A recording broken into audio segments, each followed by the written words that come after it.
መጀመሪያ አካባቢ በጣም ተናግሬያለሁ። ጠባጫሪው እግዚአብሔር ነው። ጠላትነት አኖራለሁ ያለ የራሱ እግዚአብሔር ነው። ለምንድን ነው የሚመራችሁ? በዘርህና በዘሯ በሴቲቱና በአንተ ዘር መካከል ቃሉን የሰሙ ቃሉን ያመኑ ውሸቱን ያሳመናቸው ሰዎች ናቸው። ነገር ግን ይህንን የመንፈሱን ዓለም አሁን እንደምናየው የመንፈሱን ዓለም ማስተምሩን ከሆነ ይህንን በእውቀት ብቻ የሚያጭቁት ከሆነ ሰነፍ ወታደሮች ወይ ምንም ማንፈጥር ሰይጣን የሚስቅብን ሰዎች ነው የምንሆነው። ስትዋጉ አጋንንቶች ካልተወራጩ የወረቀት ነብር ሆናቸዋል ማለት ነው። ጨለማ በሰይጣን ተጽዕኖ ስር መውደቅ ማለት ነው። ወይም ደግሞ እውነትን አለመረዳት ማለት ነው። እግዚአብሔር ክብር የሆነው ክርስቶስ እንዳያበራላቸው የዚህ ዓለም አምላክ የማያምኑትን ሐሳብ አሳወረ። ያ ነው ጨለማ።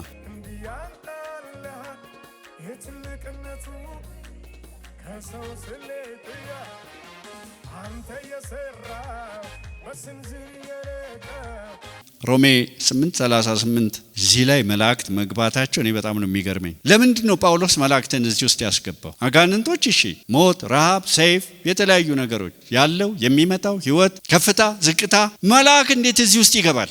መልአክ እኮ ከኛ ወገን ናቸው። መላእክት ከእግዚአብሔር ወገን ናቸው። ምንድነው እያለን ያለው? መልአክ እንኳን ቢሆን በዚህ ፍቅር መካከል ለመግባት አይችልም። እነዚህ ያነሳናቸው ኃይለኞች ናቸው፣ አንጸባራቂዎች ናቸው፣ የእሳት ነበልባሎች ናቸው፣ ከነቱ የተነሳ ምድር ይበራል ብለን የገለጽናቸው ቦታ ላይ የእግዚአብሔር ጦርነት ሳይሆን የራሱን ጦርነት ለማድረግ ሞክሯል። ቤተ መቅደሱ እንዳይሰራ የተከለከለበት የኦሪዮን ልጅ ስንት ከንቱ ደም እንዳፈሰሰ አላቅም። ነገስታት ስትሆኑ በጣም ከባድ ነው። ብዙ ጠላት አለ፣ ብዙ ወደረኛ አለ፣ ብዙ ምቀኛ አለ። ግን አብዛኛው የተዋጋው ጦርነት የማን ነው ካላችሁ የእግዚአብሔር ነው። እንዴት የእግዚአብሔር ጦርነት ሆነ? እግዚአብሔር በእስራኤል ለዓለም ማንጸባረቅ ይፈልግ ነበር። ራሱ መግለጥ ይፈልግ ነበረ። ክብሩ መግለጥ ይፈልግ ነበረ። እዚህ ቦታ ላይ ግን የተነካው ዳዊት ሲነካ እግዚአብሔር ቢነካም ለራሱ ግን ለመፋለም ለመዋጋት። ስለዚህ ይሄኛው ጦርነት የእግዚአብሔር አልነበረም ማለት ነው። ግን ነገረችው አንተ የእግዚአብሔርን ጦርነት ነው የምትዋጋው። ስለዚህ ለምንድን ነው ይሄንን የምታነሳው? እናንተ የማንን ጦርነት ነው የምትዋጉት? እግዚአብሔር ጦርነት አለው። ለራሳችን ነው የምንዋጋው ወይስ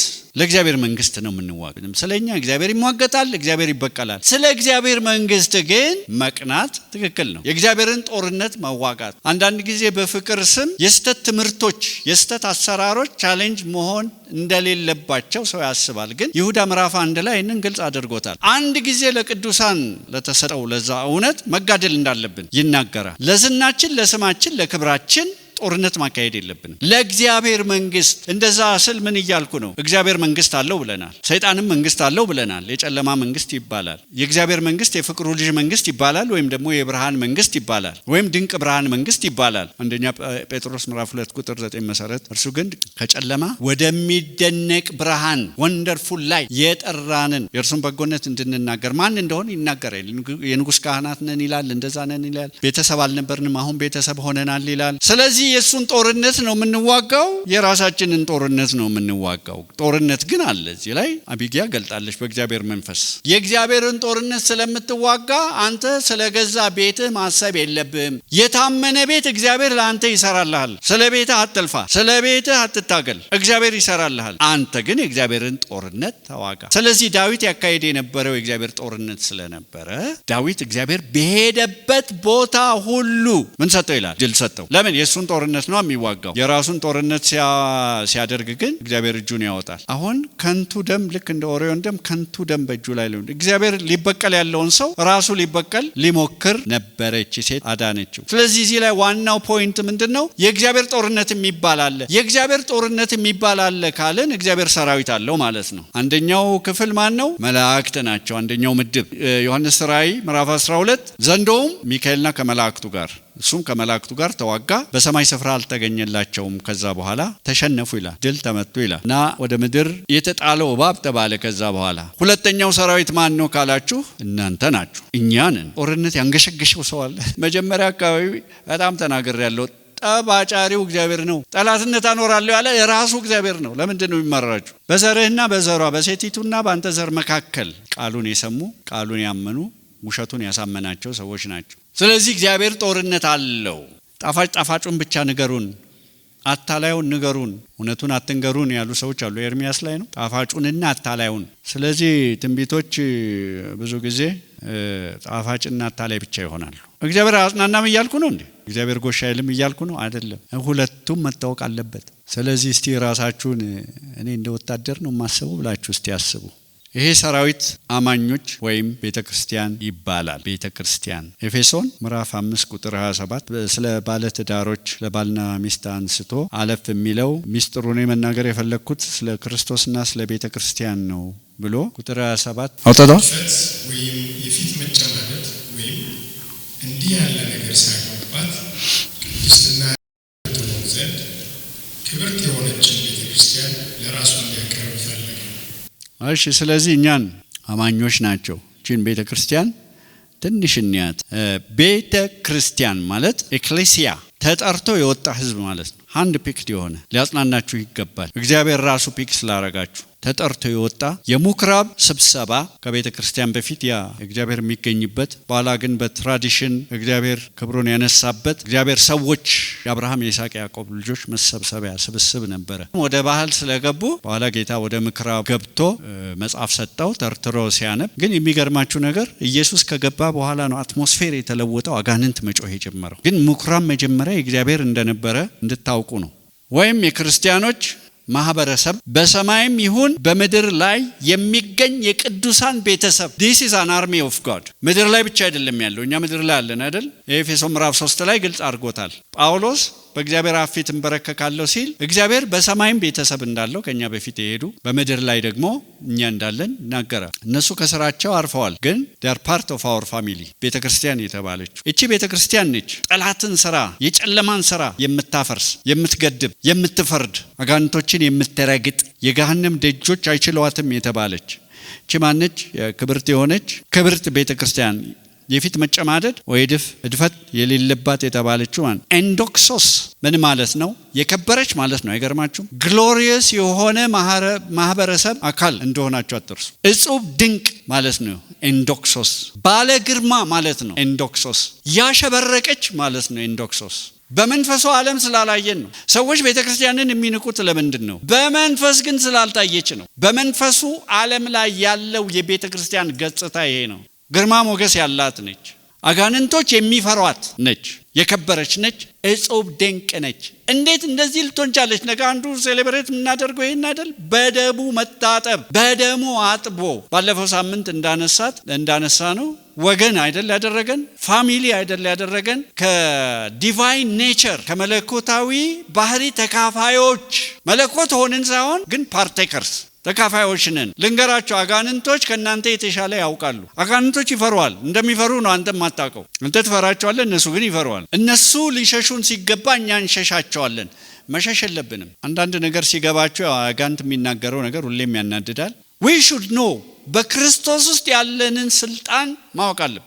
አንዳንድ ጊዜ አጋንንት ስትገስጽ ሁላችንም በአየር ላይ ያለው ስለሚባል በሰማያት ላይ ያለ ስለሚባል ሁሉ ጊዜ ወደ ሰማይ ከኛ ራስ በላይ እንዳለው ነው የምናስበው። ኖ ቃሉ እንደዛ አይደለም። ቤተክርስቲያን በእግዚአብሔር አብ ቀኝ ከተቀመጠች ወደ ታች ቁልቁል ነው ማየት ያለብን። አጋንንት ለመውጣት የሚያንገራግርበት ወይም ደግሞ ግትር የሚሆንበት ምክንያት የተለያየ ምክንያት ቢኖረውም አንዳንድ ጊዜ እነሱ ጋር መርገጫም ስለሚኖረው ነው። ባይ ዘ ዌይ ይሄ በህይወት ዘመኔ በጣም ብዙ ያጣራሁት ነገር አለ። አንዳንድ ጊዜ መንፈስ ቅዱስ ግለጥልኝ ማለት ነው። ምክንያቱም ዝም ብላችሁ ልትለፉ ትችላላችሁ። ስልጣን አለኝ ማለት ብቻ ሳይሆን ሰውን ፈቃድ እንዳለው ማወቅ አለበት። ባጋንንቶች ላይ የሰጠንን በመንፈሱ ዓለም ላይ አሁን በብሉይ ኪዳን እግዚአብሔር ጦርነት ነበር። እሱ ፊዚካል ጦርነት ነው አይደል? ሰው ለሰው ነው የሚቆራቆሰው። አሁን ግን አይደለም። እርከናችን ከፍ ብሏል። ከጀርባቸው የሚሰሩትን አሁን እንደምንመጣበት ከጀርባቸው የሚሰሩት ላይ ነው ስልጣን እግዚአብሔር የሰጠን፣ ሰው ላይ አይደለም የሰጠን። ከነሱ ጋር ነው ፍልሚያችን። እኛ ነን ያለነው እግዚአብሔር ሰይጣንን በአንድ ፍታ ሊያጠፋው ይችላል። ነገር ግን ለጊዜው የእግዚአብሔር መለኮታዊ አሰራር ይሄ ሆኗል። ስልጣን የተሰጠው ለቤተ ክርስቲያን ነው። ቴዎሎጂካል ትምህርቶች በጣም ጥሩ ናቸው፣ የእግዚአብሔርን ቃል ማወቅ። ነገር ግን ይህንን የመንፈሱን ዓለም አሁን እንደምናየው የመንፈሱን ዓለም የማያስተምሩን ከሆነ ይህንን በእውቀት ብቻ የሚያጭቁት ከሆነ ሰነፍ ወታደሮች ወይ ምንም የማንፈጥር ሰይጣን የሚስቅብን ሰዎች ነው የምንሆነው። ስትዋጉ አጋንንቶች ካልተወራጩ የወረቀት ነብር ሆናቸዋል ማለት ነው። ኤፌሶን ምዕራፍ 6 ቁጥር 10 መጋደላችን ከደምና ከስጋ ጋር አይደለም። እነ ዳዊት የእግዚአብሔርን ጦርነት ሲዋጉ ከማን ጋር ነው የተጋደሉት? ከፍልስጤማውያን ጋር። እኛ ግን ከስጋና ከደም ጋር አይደለም፣ ከሰው ጋር ትንቅንቅ የተያያዛችሁ ከጎረቤቶቻችሁ ጋር፣ ከቤተሰቦቻችሁ ጋር፣ አንድ ጊዜ ከልጆቻችሁ ጋር ከጀርባ የሚሰሩትን ስለማያታዩ። ለምን? መንፈሳዊ ስለሆነ። እሱ ምን ማለት እንደሆነ እንመጣበታለን። መንፈሳዊ ስለሆነ ብዙ ጊዜ የምሳሳተውን ነገር ልንገራችሁ። አንዳንድ ጊዜ እግዚአብሔር እያስተማረንም አንማርም። ኤግዙሲያ ይባላል። እነዚህ ኤግዙሲያ የሚባሉት በነገራችን ላይ የሰይጣን መንግስት የተዘበራረቀ የማይናበብ አይደለም። ኦርጋናይዝድ የሆነ ነው፣ የተደራጀ ነው፣ የተቀናጀ ነው። የስልጣን ተዋረድ አለው። ካለቆች በታች እነዚህ ኤግዙሲያ የሚባሉ ኃይላት አሉ። እነሱ ኤግዙሲያ ማለት ኃይል ማለት ነው፣ ችሎታ ማለት ነው። በሌላው ሰው ላይ ችሎታ አላቸው፣ በእኛ ላይ ነው የሌላቸው። ልዕለሰብ ማለት ነው፣ ሱፐርናቹራል ቢንግስ ናቸው ማለት ነው። ስልጣን ማለት ነው፣ የተወሰነ ስልጣን አላቸው ከአለቆች በታች። ተጽዕኖ ፈጣሪዎችም ናቸው። ምናልባት እርግጠኛም ባልሆን ፊሎሶፊዎች፣ የተለያዩ ፊሎሶፊዎች ከነሱ ሊመነጩ ይችላሉ። በዮጋ ውስጥ ይመስለኛል ወይም ደግሞ በትራንስ ሜዲቴሽን ትራንሴንደንታል ሜዲቴሽን መጽሐፍ ቅዱስን ሜዲቴት አድርጉ ይባላል። የመጽሐፍ ቅዱስና የነሱ ሜዲቴሽን የተለያየ ነው። የነሱ ሜዲቴሽን አእምሯቸውን ባዶ ያደርጋሉና የሚገናኟቸው ወይም ደግሞ የሚያገኟቸው አጋንቶች፣ እኛ አጋንቶች ስለሆኑ እናውቃለን፣ አሴንድድ ማስተርስ ይባላሉ ወይም ደግሞ ወደ ከፍታ የወጡ ጌቶች። እነሱ እንደ መናፍስት ሳይሆን ምናልባት እዚህ ምድር ላይ ኖረው ኋላ ከፍ እያሉ ሄደው ወይ ኢንካርኔት አድርገው በተለያየ መንገድ ሊሆን ይችላል። እነሱ አገኙ፣ እነሱ ጥበብ ሰጡ ነው የሚሉት። ከዛ በኋላ ስልጣናት፣ ጨለማ ዓለም ገዢዎች ኮስሞክራተር ይባላሉ። እነዚህ ጨለማውን ዓለም የሚገዙ ማለት በጨለማ ላይ የሚያስተዳድሩ። ጨለማ ምን ማለት ነው? ጨለማ በሰይጣን ተጽዕኖ ስር መውደቅ ማለት ነው፣ ወይም ደግሞ እውነትን አለመረዳት ማለት ነው። እግዚአብሔር ክብር የሆነው ክርስቶስ እንዳያበራላቸው የዚህ ዓለም አምላክ የማያምኑትን ሀሳብ አሳወረ። ያ ነው ጨለማ። እናንተ እኮ በግልጽ የምታዩትን አሁን ሲነገር የሚገባችሁን ነገር እኮ ብዙ ሰው እኮ ላቲን ነው የሚሆንበት፣ ወይም ደግሞ ሊረዳው የማይችል ቋንቋ፣ የሞተ ቋንቋ ነው የሚሆንበት። ያንን የሚያስተዳድሩ በዛ ላይ የሚሰለጥኑ እነዚህ ደግሞ ከኤግዙሲያ ቀጥሎ ያሉ ናቸው። ጨለማውን ዓለም የሚገዙ ከሰይጣን ስምሪት የተሰጣቸው ተልእኮ የተሰጣቸው ናቸው። የተለያዩ ክፋቶችን ለመስራት፣ ለማታለል፣ ውሸትን ለመርጨት፣ ሰዎችን በውሸት ተጽዕኖ ስር ለማስገባት፣ የአእምሮ ህመም ለመርጨት፣ በሽታዎችን ለመርጨት ስምሪት የተሰጣቸው ናቸው። ጨለማውን ዓለም የሚገዙ የሚለውን ጨለማ ስኮቶስ ይላል ግሪኩ። ብዥታ ማለት ነው። ማንነትን መሻር፣ ቅድም እንዳነሳ ነው። አይዴንቲታችሁን ያስክዳችኋል። እግዚአብሔር በክርስቶስ አንድ ነገር አድርጎናል፣ ያንን ያስኬዱናል። እንዴ ያ እውነት ቢሆን ኖሮ እንድትል ጥያቄ እንድታነሳ ያደርጉሃል። ይሄ ብቻ አይደለም፣ እግዚአብሔር ነገሮችን ሲምፕል አድርጎ ነው የፈጠረው። ምሳሌ ላይ እንደሚናገረው ነገሮችን ማወሳሰብ እንዳትረዳ ማለት ነው። ውስብስብ ስብከት የሚወዱ ሰዎች አሉ። እኔ የሚገርመኝ አቤት ዛሬ የነበረ መገለጥ ምንድነው የተገለጠለት? አያውቅም እንደተገለጠለት። ውሉ የማይገኝ ማለት ነው። ውሉ የሚጠፋ ሰዋት የምትሉት አንድ ደረጃ ላይ የማያደርሳችሁ፣ አንድ ብርሃን የማያበራላችሁ፣ እነዚህ እንደዚህ ነው ያወሳስባሉ ነገር። በሳይንቲፊኩ ህብረተሰብ ውስጥ አንዳንድ ጊዜ አዝንላቸዋለሁ፣ አንዳንድ ጊዜ ይገርመኛል። በቃ ምን አይነት ጭንቅላት ቢኖራቸው እንዲህ አይነት ነገር፣ ምን አይነት ጭንቅላት ቢሆን እንደዚህ የሚያስብ በጣም ውስብስብ ያለ ነገር፣ ልትረዱት የሚያስቸግራችሁ ነገር። መረዳት ያለብን ጥቂት ወይም አንድ ነገር ሆኖ እያለ ኢየሱስ ያድናል ሆኖ ላለ ሰው እንደዛ የተወሳሰበ ነገር፣ የተወሳሰበ ሃይማኖት፣ የተወሳሰበ እንትን ይፈልጋል። ክርስትና የተወሳሰበ አይደለም። ሕፃን እስኪገባው ድረስ ነው ያቀለለው። መጨረሻስ ዊክድ ፎርስስ ኦፍ ዳርክነስ ያለ የክፋት መንፈሳውያን ሰራዊት የምትገጥሟቸውን እያያችሁ ነው። ስጋና ደም ያልሆኑ ማለት ነው። ኒዮማቲኮስ ኒውማ መንፈስ ማለት አይደል? ስጋና ደም ያልሆኑ መናፍስት የሆኑ እነዚህም ልዕለ ተፈጥሮ የሆኑ ኃይላት። በጣም የሚገርማችሁ ሃይማኖታዊ ይህንን ትርጉም ሳይ የገባኝ ውሸተኛ ሃይማኖቶች በሙሉ እነዚህ የሚረጩት፣ እነዚህ የሚፈልስፉት፣ እነዚህ የሚያስነሱት በሰማያዊ ስፍራ ያሉ የክፋት መንፈሳዊ ሰራዊት ኃይላት የተባሉት ሃይማኖተኞች። ክርስትና ከሁሉ ሃይማኖት ይለያል። ከሁሉ ሃይማኖት፣ ከሁሉም። ምክንያቱም ግልብጥ ነው። መለኮታዊ እንደሆነ ታውቁታላችሁ። ሌላው ሃይማኖት በሙሉ አንድ ነገር አድርገህ እግዚአብሔር ላይ ደረስበት ነው። ይሄ ግን ልደርስብኝ አትችልም፣ ወደ እኔ ላወጣህ እኔ ወረድኩ ነው፣ አንተ አትችልም ነው። ስላልቻልክ እኔ መጣው ነው። የተቀበለ ሰው ሁሉ ይድናል ነው። የተቀበለ ሰው ሁሉ ወደ እግዚአብሔር ከፍ ይላል ነው። ሌላ ሃይማኖት በሙሉ ግን እግዚአብሔርን በራስ ጥረት፣ በራስ ግረት፣ በጾም ጸሎት መፈለግ ማለት ነው። ስለዚህ ኒዮማቲኮስ የሚባሉ የስተት ሃይማኖቶችን በሙሉ ምድር ላይ የሚረጩ እና እነዚህ የምን ኃይላት ናቸው? የክፋት ኃይላት ይላል። ፖኔሪያ ይባላል። የክፋት ኃይላት ፖኔሪያ ናቸው። ምንድን ናቸው? ምቀኛ ናቸው። ሰው ምቀኛ ከሆነ የመንፈስ አታክ አድርጎታል ማለት ነው። እውነተኛ ክርስቲያን ምቀኛ ሊሆን አይችልም። አጋንቶች ከሚረግጡበት ነገር አንዱ ቅናት፣ ምቀኝነት፣ ጥላቻ፣ ፖኔሪያ ምቀኛ፣ ሴረኞች፣ በደልን የሚረጩ ክፋትን በየአይነቱ የሚረጩ ከነዚህ ጋር ነው የምትፋለሙት ይላል። ራእይ 19 11 እስከ 16 አንብብልኛ ሰራዊቶች እንደሆንን ስለሚያረጋግጥልን። ራእይ 11 16 ስለ ጌታ ስለ ኢየሱስ ክርስቶስ ኢያሱ ምዕራፍ 5 ላይ ባገኘ ነው ካፕቴን ኦፍ ዘ ሆስት ባለው መሰረት ኢየሱስ ነው ዋናውን ጦርነት የሚመራው። እዚህ ደግሞ ያረጋግጥልናል። እሺ